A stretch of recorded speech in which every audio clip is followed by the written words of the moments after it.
otra vez ese cuento tan bonito de gendarmes y fascistas y estudiantes con flequillo y dulce guerrilla urbana en pantalones de campana y canciones del horror y niñas en minifalda.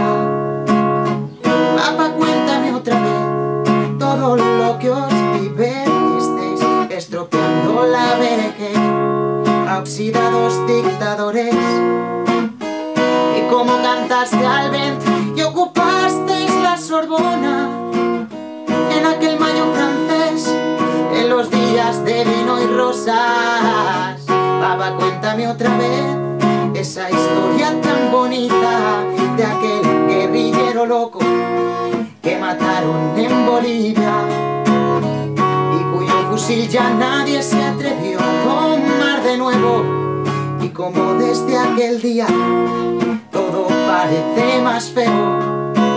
Papá, cuéntame otra vez que tras tanta barricada y tras tanto puño en alto y tanta sangre derramada, al final de la partida no pudisteis hacer nada, y bajo los adoquines no había arena de playa.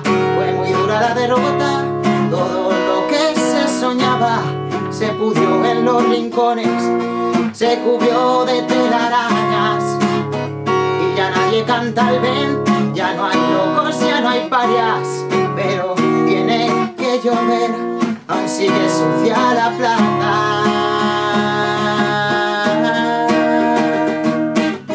Queda lejos aquel mayo, queda lejos Saint-Denis, que lejos queda Jean-Paul Sartre, muy lejos aquel París. Sin embargo, a veces pienso que al final todo dio igual, las hostias siguen cayendo sobre quien habla de más, y siguen los mismos muertos podridos de crueldad. Ahora mueren en Bosnia los que morían en Vietnam, ahora